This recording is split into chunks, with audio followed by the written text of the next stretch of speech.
So, hey everyone, my name is Claire Dickey. I am a senior research scientist at Epistemix, which is a company that is focused on building a platform to support the creation of agent-based models, specifically those that are really tightly integrated with synthetic populations. So we've built a platform which includes a whole bunch of synthetic populations. We have a agent-based modeling language called Fred that we use to build simulations, and we are trying to make this platform accessible to folks who have an interest in building up complex models and modeling behavior systems, all sorts of things. We did get our start in epidemiology, so came out of the University of Pittsburgh, initially modeling COVID, but we are working to move into new areas. And so what I've prepared today is basically a pretty quick overview of our platform, kind of basic features. The goal here is not to provide a comprehensive, full tutorial that will have you coding Fred models yourself, but instead give you a sort of an overview of some of the main features included in the language, and then the synthetic populations that go with them, and kind of point you in the right direction so that if you are interested and choose to sign up for our platform, you will hopefully be able to get started easily enough. I will say, I believe we are working with the CSSSA to get all folks who are interested and affiliated with the society access to the platform.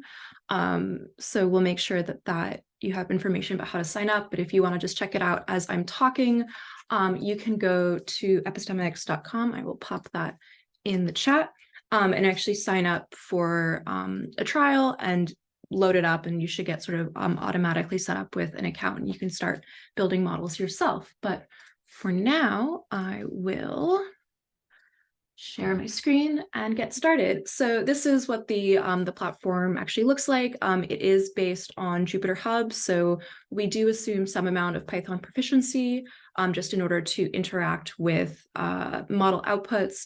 But I think we're working on other ways to access data. So if you're interested in running models, but Python is a barrier, feel free to reach out and we'd be happy to work with you there. So I'm not sure how much folks are actually familiar with agent-based modeling as a differentiated from other types of simulation, but the core idea is that ABM focuses on describing a system from the bottom up rather than looking at the ensemble as a whole. So agents and agent-like entities are imbued with behaviors, and they actually act independently from each other. And so what this gives rise to is a lot of behaviors that you might not expect just from how you've coded the agents. So we have things, sort of the classic examples of the shelling model, where agents have a preference for living near similar agents, and they actually create highly segregated neighborhoods, even though no boundaries were built into a simulation. So that's sort of a classical ABM example. What sort of sets the Epistemix platform apart is that we've really worked to combine the implementation of agent-based models with synthetic populations that we've built primarily to represent the United States. And so these are drawn from the census, and we've built up agents, their households, workplaces, all of that stuff. And I'll talk in more detail about that. Included on the platform are a series of quick start guides to get new users going, as well as a community library of models that demonstrate various features of the modeling language. These are things like networks, transmissible disease conditions, all sorts of stuff. And if you open up the platform in general, you'll be greeted either by this sort of launcher page and a welcome page. So when you hop on, there should be a whole bunch of this information available for you to help navigate. And on the sidebar here, there will be the quick start guide, which has a whole bunch of lessons in here, as well as a community library, which includes various models that we've built and folks have contributed to, which demonstrate different features of Fred, including like the shelling model, as I mentioned. Great. And so as I said, models on the platform we run via a Fred job function in this Jupyter notebook.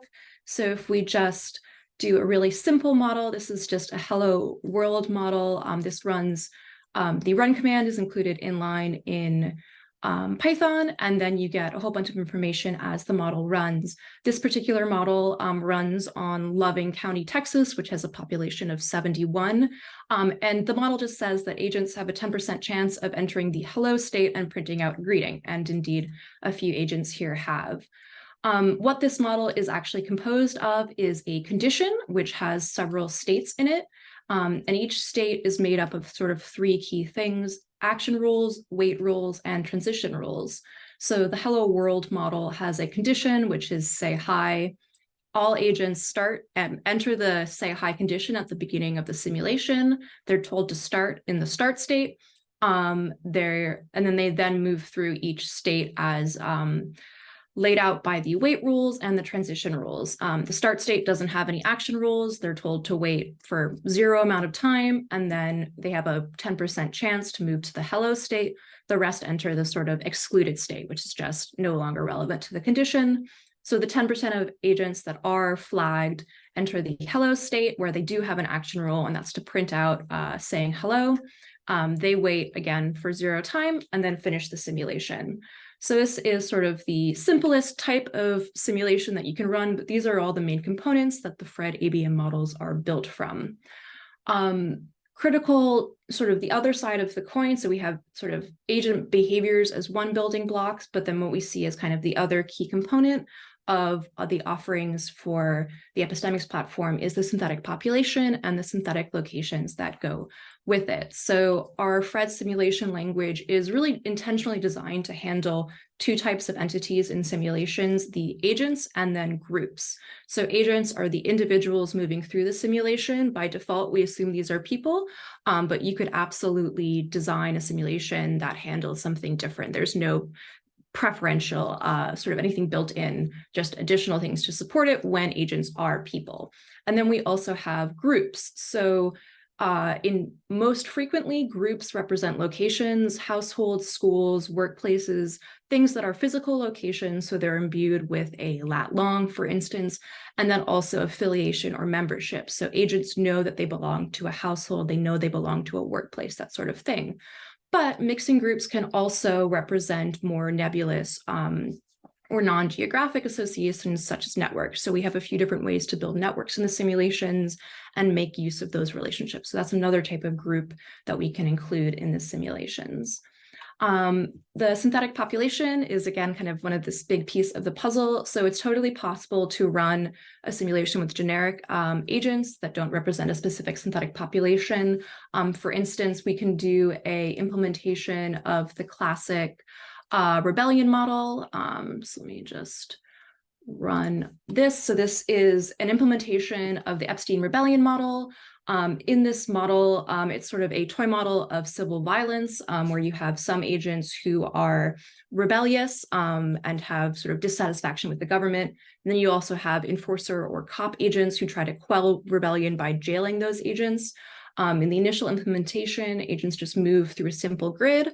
When they have enough neighbors who are also rebellious, they themselves enter a rebellion state, while the cop agents sort of move around after the rebellious agents and basically quell them. And so this will just take a few seconds to run and can just demonstrate a non-synthetic population use of the ABM language. I can actually pull up so this is one of the models that is included in the synthetic so that whole bunch of variables to start with, and then we have conditions that set up the simulation. For regular agents, they have rules. They start in the setup state. They sort of set where they live, their characteristics. So these are personal agent variables. And then as they move through the simulation, they will consider rebellion based on their location. What differentiates Fred from something like NetLogo is that every agent moves on their own time steps rather than the simulation moving forward on unified time steps. So that adds a lot of flexibility to how we can create these models. And so this has finished running.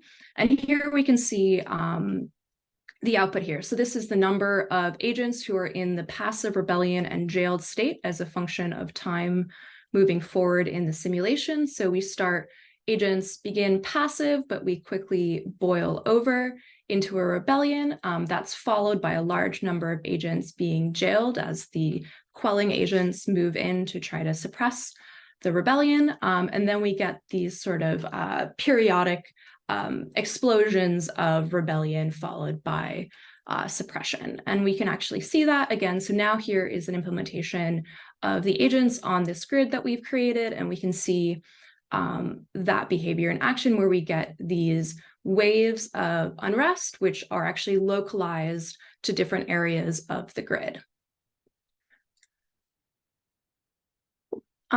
So that's just using generic agents rather than specific ones, but our synthetic population is included on the platform for all of the approximately 3,000 counties in the US.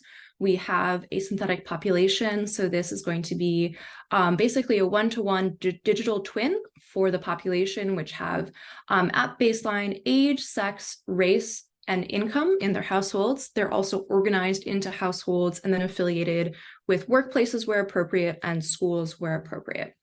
The synthetic agents we built using primarily the ACS, American Community Survey, and PUMS, the Public Use Microdata Sample. We used iterated proportional fitting to get the to match those marginal distributions based on the individual sampled records provided by PUMS and generate the individual agents and their households. And so here is just a quick overview of the demographics for Denver, Colorado.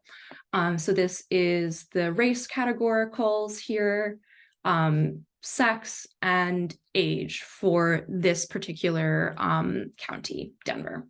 And you can sort of quickly just get an overview of how many agents we have in each of those categories. So that's one of the tools we provide.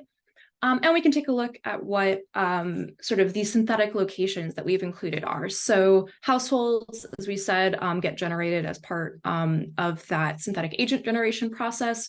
The locations for them within each block group, we've used reporting on the actual housing density in those areas to determine how many households there should be, and then sort of generate those evenly across block groups, avoiding obviously roads, water features, national park, etc. kind of stuff. So here we're just grabbing a small sample of the workplaces and households in Ann Arbor, Michigan. So you can see what this looks like. This is Ann Arbor downtown, where green is households, purple is workplaces, just one dot per unique location, sort of scattered throughout downtown, avoiding obviously areas that are water or roads. So that's kind of the base block of the model.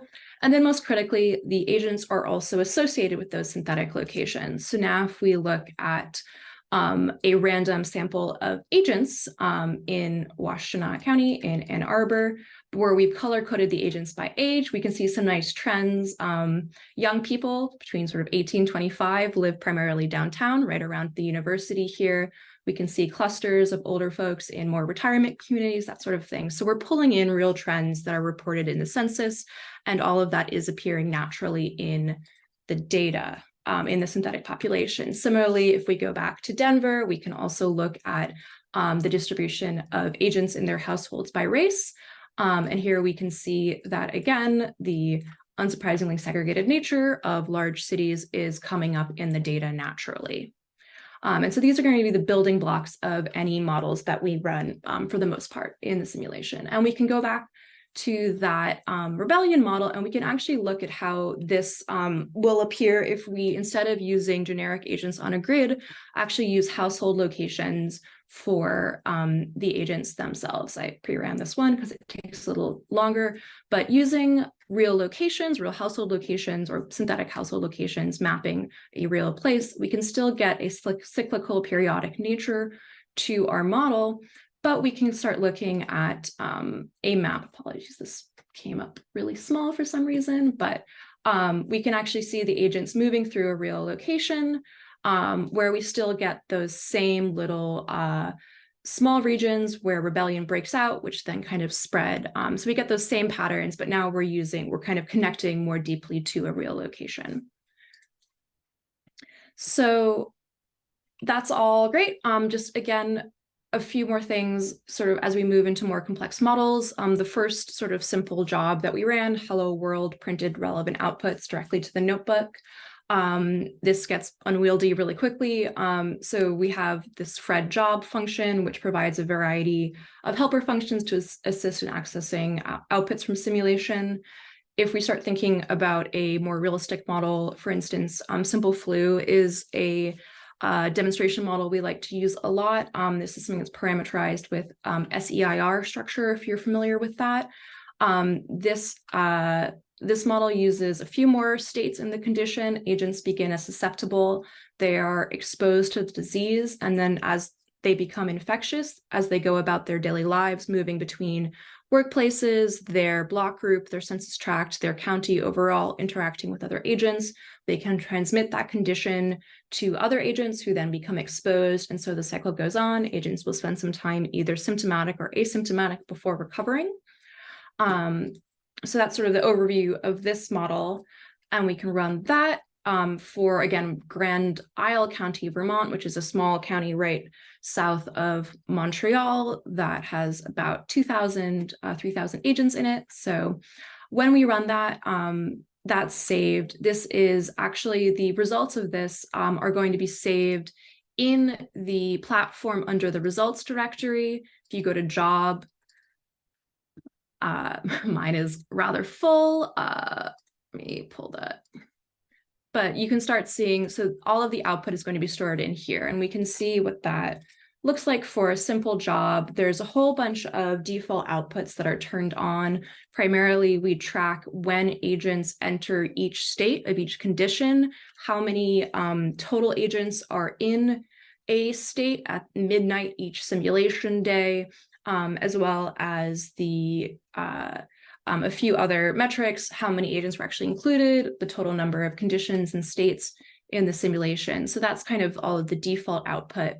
And from there, for this simple flu model, we can get the number of agents which were in the exposed, infectious symptomatic, infectious asymptomatic, and recovered states, how many agents newly entered those states each day, pull that data out of the simulation with this get states function of the job object, and then do a quick plot to look at the spread of influenza in sort of a generic flu outbreak over the course of a winter in this county in Vermont. And you can see, so blue here is the number of agents who have just entered the exposed state. Orange is those who are asymptomatic. Green is symptomatic, and then purple is recovered. So you can see that the epidemic or the outbreak spikes up about 2 to 3 weeks after the first agents are exposed, peaks after about a month, and then slowly dies off over the course of the next month and a half to 2 months. So this is just a simple flu model in this county in Vermont. What's great is that we can also create more custom and specific recording metrics depending on the kind of output that we're interested in. So in this case, we also had every agent in the model when they became exposed. This is our exposed state in the model. We also have them interact with a second condition, so the record exposures condition, and move themselves to the exposed state. In this record exposures condition, when agents move to the exposed state, they will note where they were when they got their exposure to this first condition, to the flu condition, and then actually record that and output it in this CSV. So there's a lot of ways to get information out of the simulations as is necessary to create things like maps of where exposures are happening. So this is just looking again at the workplaces, schools, and households in this county. And now we've sized things by how many exposures occurred in that location. So households here are purple, and usually just 1 or 2 exposures are happening there. Schools here are green, and there are fewer schools, but they are sort of epicenters of transmission. And then we also have workplaces here. And you can see one of the important features of the synthetic population is that we're looking at agents who live in this county Grand Isle, most of whom in fact do not work on Grand Isle because that's a primarily residential area. So their workplaces are actually in other counties, but those are still accounted for and included in the simulation. So if we were doing this for real, we would probably want to run this combined simulation on this county and all of the counties around it to capture this transmission behavior more accurately. And that is possible. You can include as many distinct counties as you want in a single simulation. Those will all be combined and run together.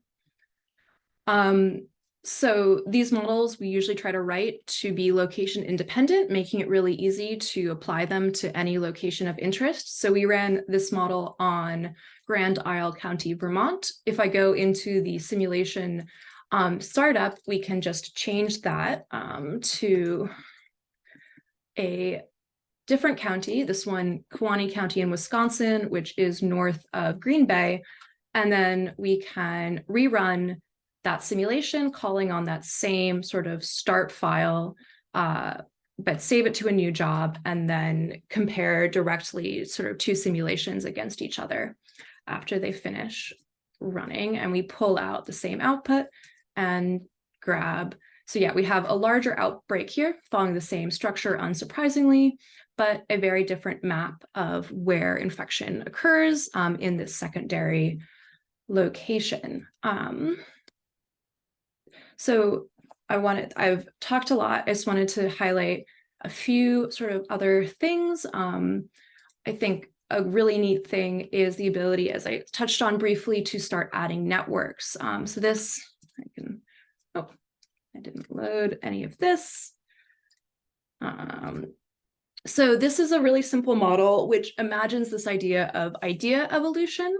So in the model, we first start by generating a network, which is based on who agents interact with in their daily lives.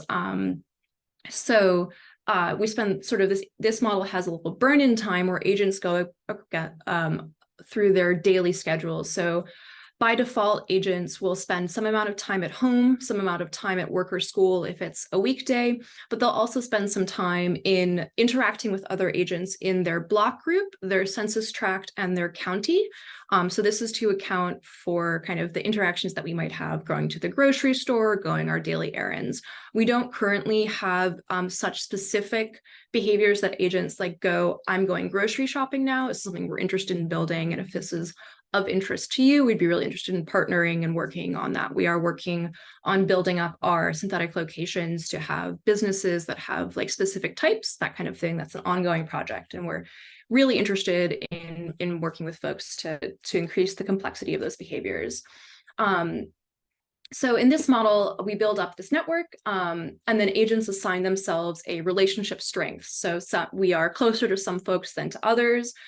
This model assumes that we have, on average, tighter relationships to folks in our household than we do to our workplaces, but still allows for some randomness there. And then what it does is it selects a couple idea seeds and then lets agents transmit an idea represented by a pair of XY coordinates to anyone that they have a connection to. But with each transmission, that XY coordinate gets shifted a bit. So there's a little bit of noise in the data. So as we recount a story to friends, we don't maybe always remember if we read it in the New York Times or the New Yorker, that sort of thing. So this is what that ends up looking like. So this is the idea itself, which starts at the 0,0 coordinate, and then each dot is a transmission of this idea from one agent to another. And you can see that you get all of this sort of interesting spread as the idea moves through the network here. And this is just a single idea chain of the many. So starting again at 0,0 and then moving day by day from agent to agent across this network that we built. And then I think I have a little animation. So this started with 10 ideas, all starting at 0,0. The red dots are the current version of that idea. This is just a one-to-one transmission. Each agent tells one other agent. Of course, you could have this spread more exponentially by having folks tell multiple friends, that sort of thing. And yeah, you can see how this moves through the model really quickly and evolves. And that is primarily what I wanted to just highlight here, kind of a smorgasbord of features. We do have some specific quick start tutorials about adding features to the synthetic population from observed data. So in this case, looking at health factors. So I believe this model focuses on adding BMI to our synthetic population and then using that to inform outcomes from the flu. So taking our simple flu model and saying that there's one could sort of have a mild, a sort of moderate or severe case of flu. We know that that can be correlated to something like BMI. And so kind of combining those things to add more complexity to the model, but pulling that directly from observed reported data about BMI rates based on age, rate, race, and sex. So yeah, that is everything I wanted to cover. If folks have questions, I would love to chat more if there are things you're interested in seeing more of or learning more about, anything like that.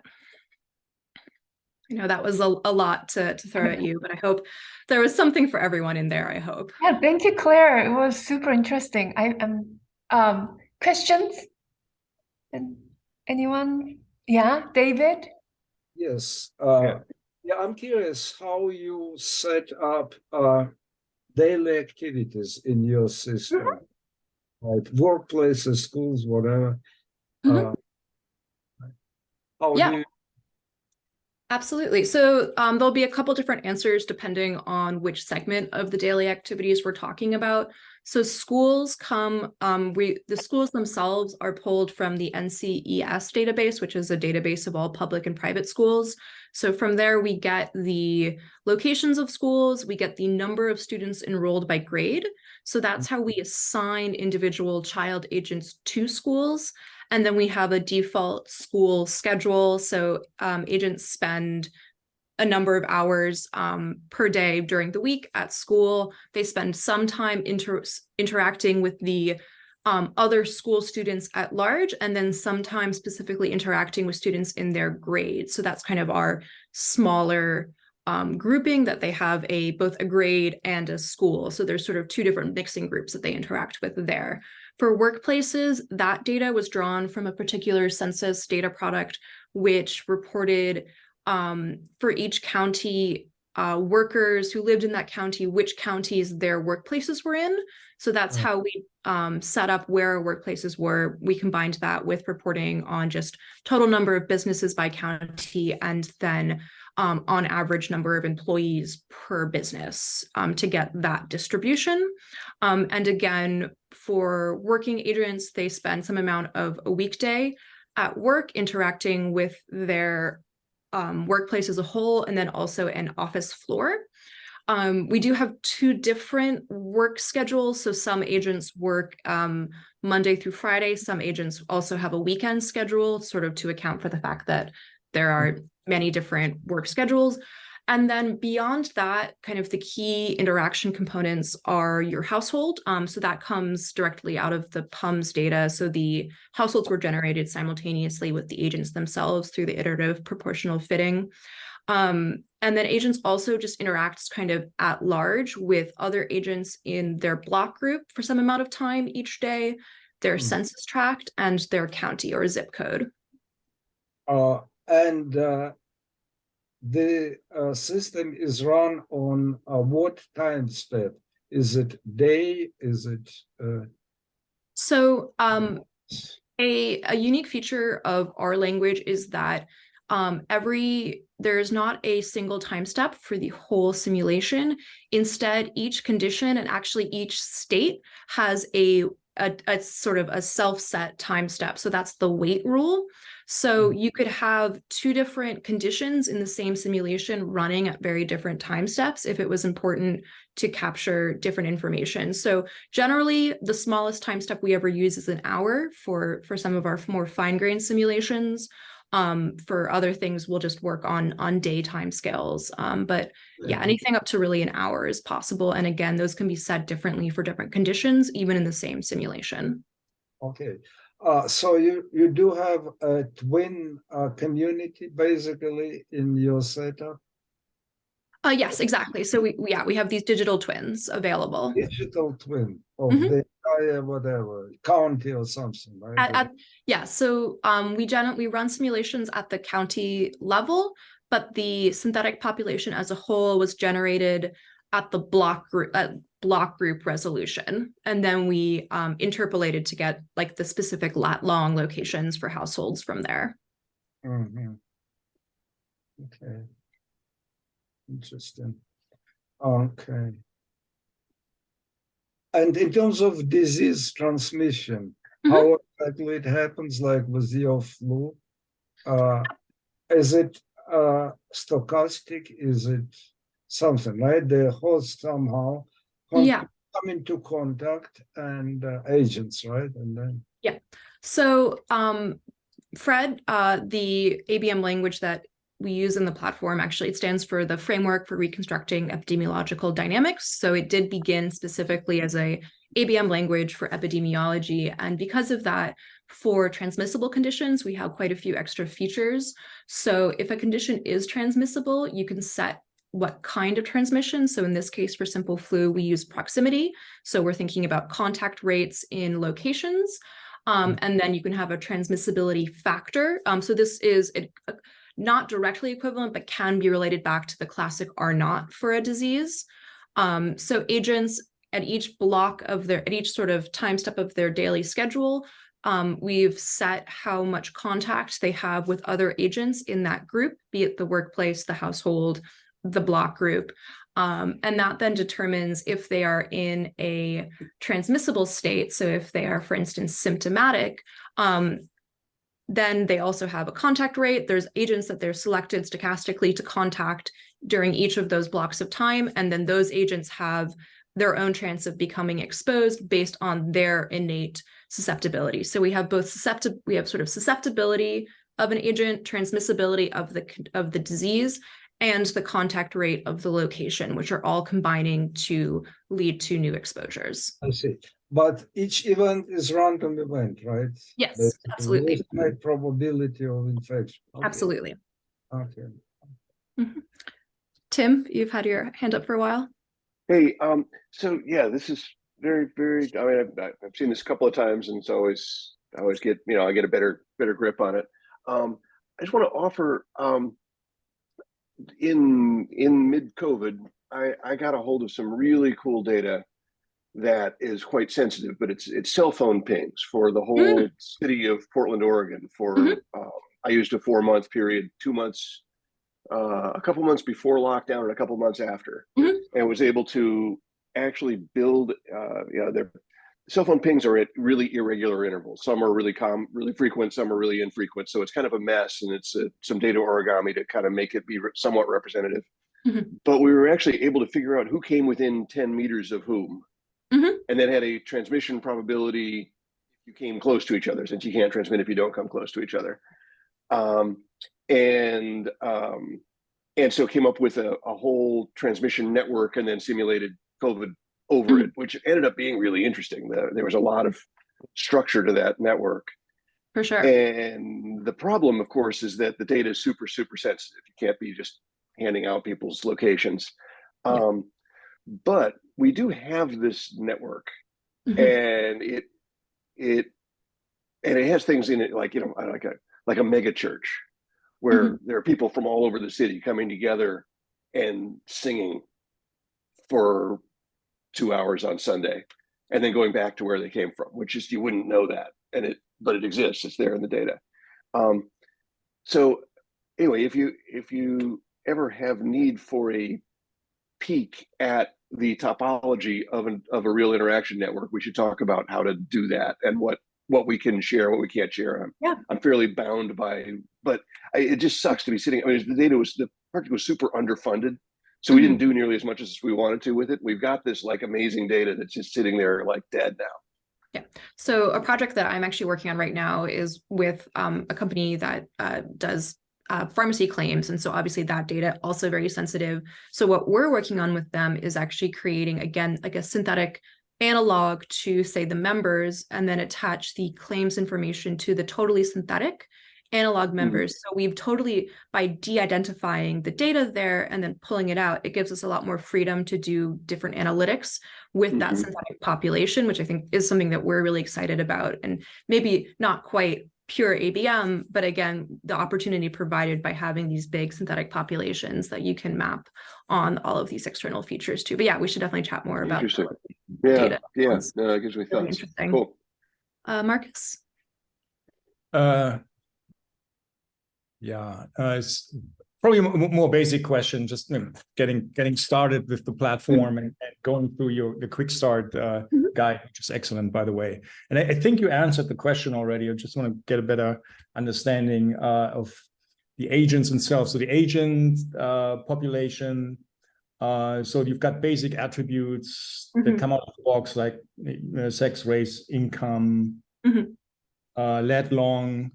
Yep. Is there like a definitive list? Oh, is it this one here?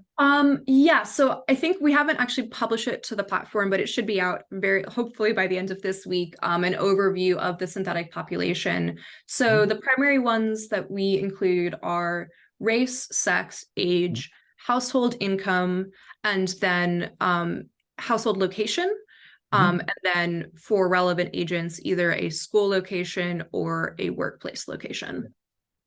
And so, and my question was like, how would you go about adding attributes to an agent? As I said, I think that the external data sample gives the answer, but it seems like you work with an external data source, bring in some sort of CSV file, Exactly, and then map it row by row.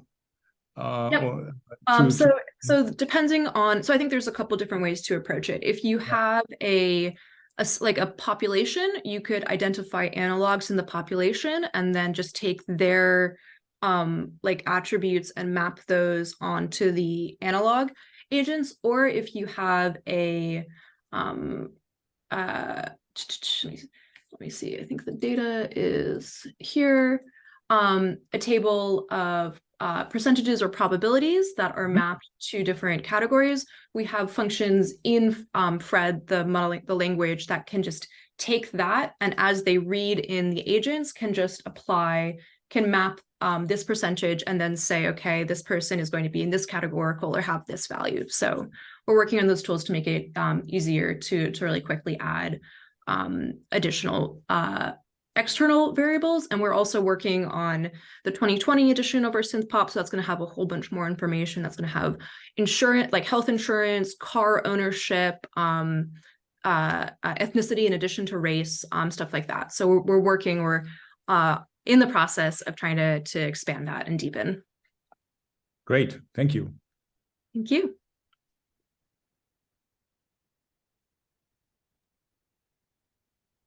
Hassan? Hi. Thank you. This is actually overwhelming. It's just too many stuff here. Yeah. I was in Pittsburgh with Dunberg when this thing started years ago. I was pushing the idea using Python for all the post analysis and etc. And John was insistent on using the Perl for that. Right now I'm in Turkey. I'm in Istanbul. I'm a faculty here at the School of Medicine.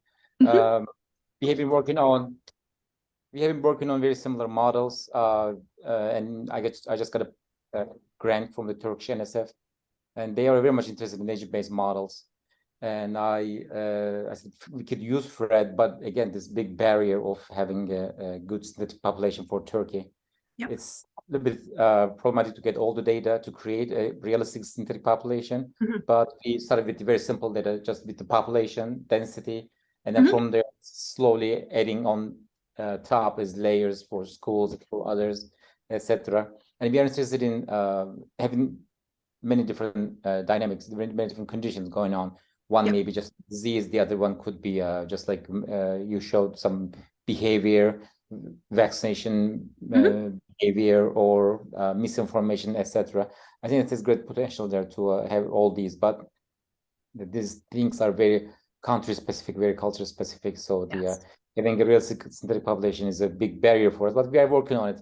I'm also in contact with Don, and we are also interested in using Fred for the the further simulations, having all different dynamics in the same framework. Great Yeah. work. That would be great. Yes, so everything we have in the platform right now is US specific. The long-term goal has always been to support synthetic populations for other countries. There is, of course, the barrier that the American, like, because you need the raw data. Yeah, the raw data varies from country to country. Even Canada is quite different from the US in terms of what they collect and how their census data is organized. I do think fundamentally, though, if you can create reasonable facsimiles for household locations and then basic demographic data, there's really a lot that can be done with that to like, that's past that, you almost have to think like, is this really like do I really need this amount of complexity? Like, what's the model I'm trying to do? And I think for, epidemics, like you can go pretty far with just that baseline synthetic population. And the FRED itself is not too like can be made more agnostic. As I showed, you can insert other types of agents with different, locational schema into the simulations. So it's definitely feasible to do that. Just a little more thought involved, perhaps, but that sounds really exciting. A lot of potential. Thank you. Yeah, thank you. Just to add to this question, can you create synthetic community from some basic demographic inputs? We do not have that functionality currently. That would be a really exciting thing to add. I think there certainly exist packages out there to do that kind of work, and I don't think it would be too difficult to generate an outside synthetic population and then insert that into the models instead of one of our default ones. And I think we would all be really happy to work on that with anyone who that was their route in, to make that as smooth as possible.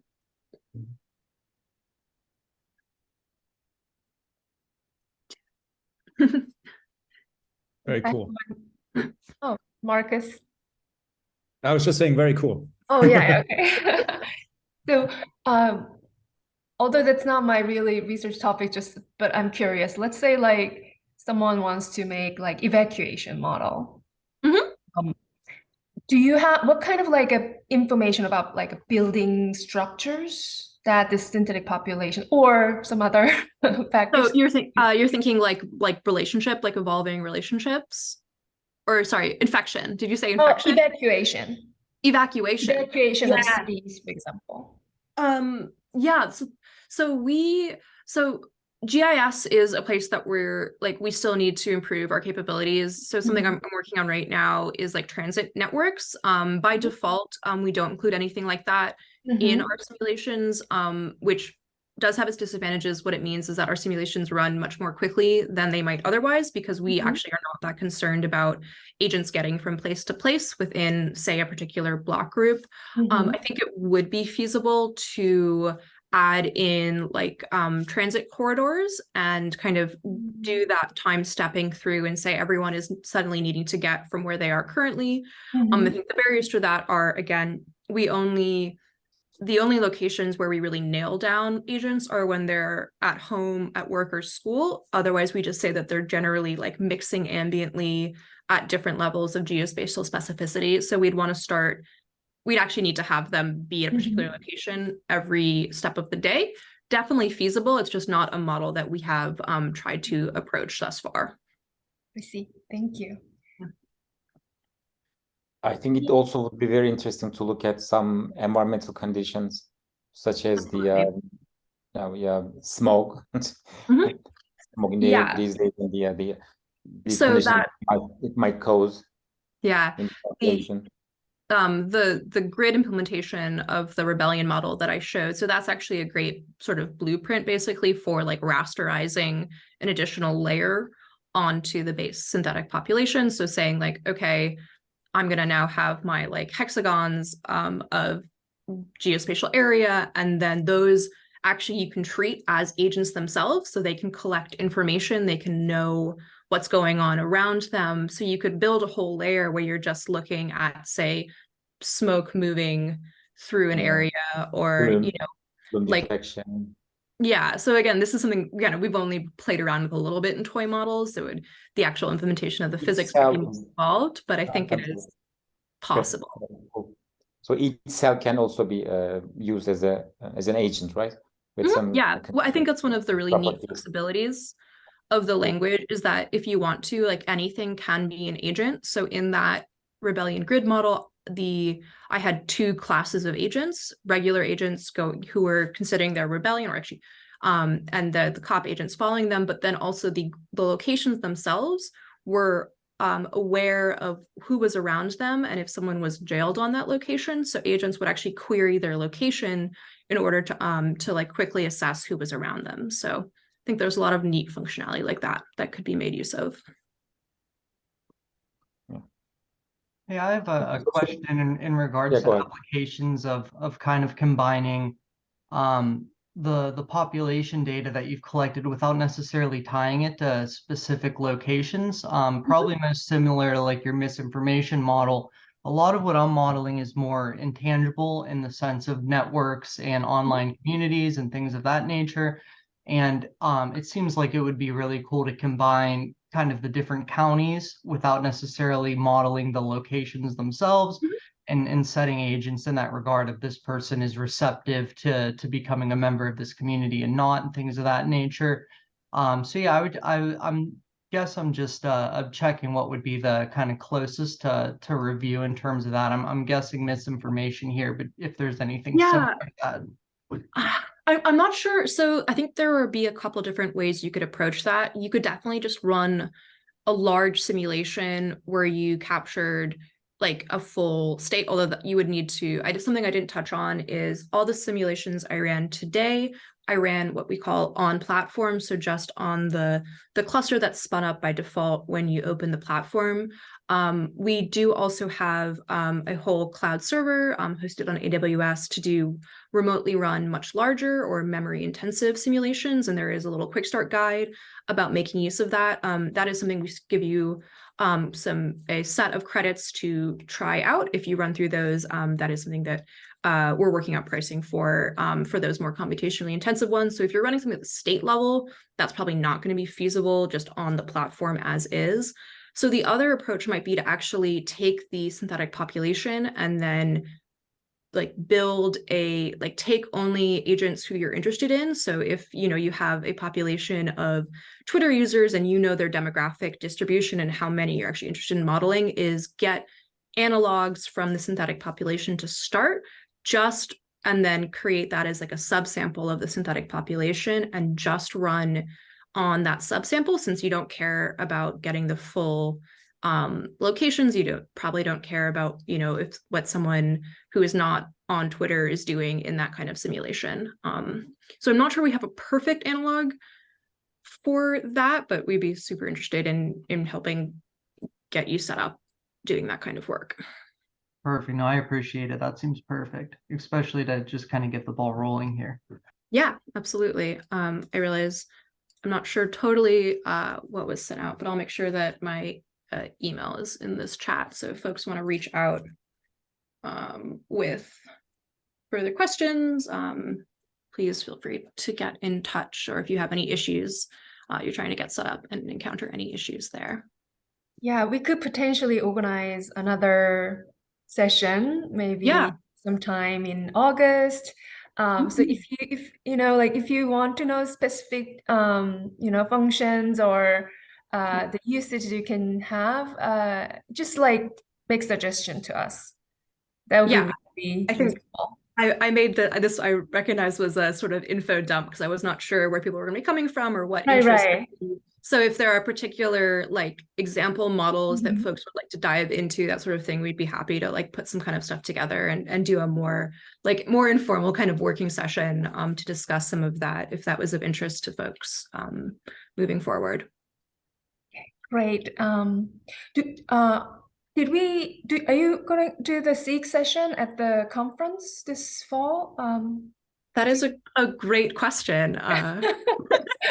Because our conference has a SEEK session. I don't know how Matt and John have talked about it, but if we have a SEEK session, we will let you guys know.